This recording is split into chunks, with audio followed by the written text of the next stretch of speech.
ici au congrès de l'ESC 2025 à Madrid.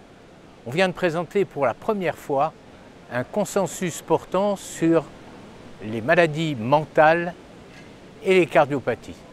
Ce lien entre cœur et maladie mentale est un élément fondamental que l'on découvre ici. Et pour le découvrir, je suis avec Thibaut Damy, cardiologue à Henri Mondor à Créteil. Bonjour Serge. Thibaut, bonjour. Alors, ce consensus, je crois que c'est un peu une révolution, si on peut dire. Je crois que oui, c'est vraiment une révolution qui s'est produite à Madrid. C'est ce consensus d'experts sur la prise en charge des maladies mentales et leur lien en fait avec les maladies cardiovasculaires.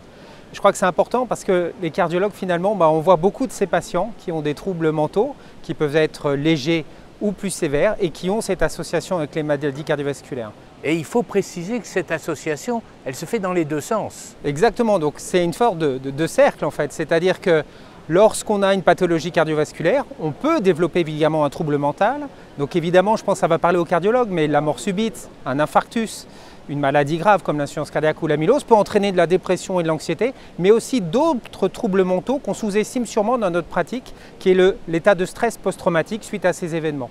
Et ça va induire en fait dans notre gestion des patients des problèmes d'observance, de prise de traitement, de suivi, et c'est évident qu'il faut les reconnaître. Mais dans l'autre sens, les maladies psychiatriques qui ne sont pas que des maladies psychiatriques sévères, comme la bipolarité, la dépression sévère ou la schizophrénie, mais il y en a beaucoup d'autres, qui elles également peuvent entraîner des maladies cardiovasculaires. Et donc il faut que les cardiologues sachent que finalement un patient déprimé, il va à risque de développer une maladie cardiovasculaire dans 50% des cas, et un état de stress post-traumatique qui est souvent sous-estimé, c'est dans 30% des cas. Et ces épisodes de stress post-traumatique sont souvent totalement sous-estimés, de la violence qu'on a chez les enfants.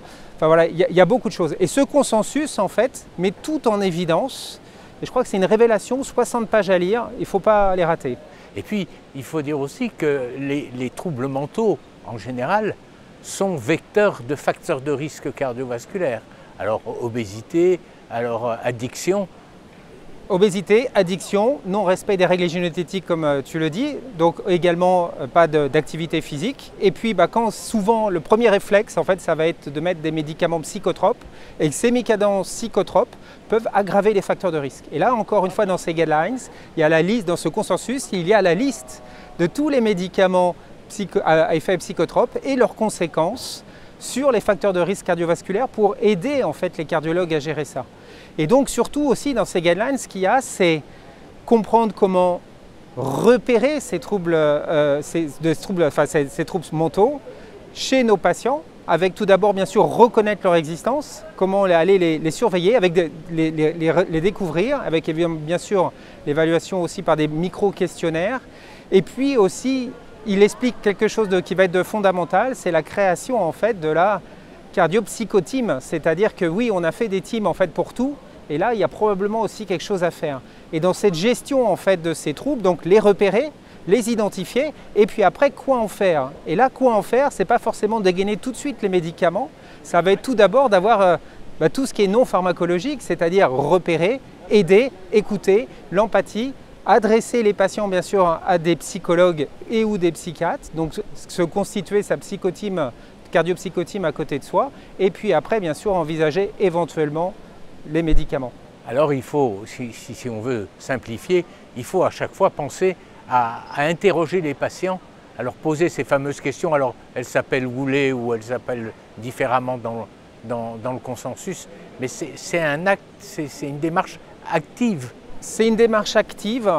Franchement, c'est le meilleur moment peut-être du congrès, c'était ça. Parce que en fait, finalement, ça fait partie de notre pratique en tant que cardiologue permanente. Et repérer ces troubles, c'est évidemment nous aider à la gestion de ces patients et améliorer en fait la prise en charge de nos patients. Et ce lien entre cœur et cerveau, il ne faut pas le rater parce qu'on ne peut pas se focaliser que sur le cœur, il faut prendre le patient dans un ensemble. Et si l'esprit ne va pas bien, évidemment, le suivi sera moins bon, l'observance sera moins bonne. Donc vraiment, lisez-les, vous allez voir, c'est lumineux, avec plein de moyens mémotechniques pour nous aider. Et surtout définir cette prise en charge qui a été faite en plus avec une méthodologie quand même très adéquate, avec du Delphi, bien sûr un consensus avec des experts très larges. Mais et vraiment, avec des patients. Et avec des patients, et de quoi vraiment améliorer cette prise en charge.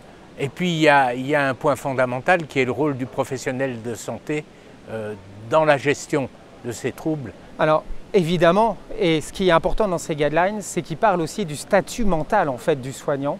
Et ça aussi, je pense qu'on parle beaucoup de santé mentale, c'est l'année de la santé mentale en France, il ne faut pas oublier le soignant.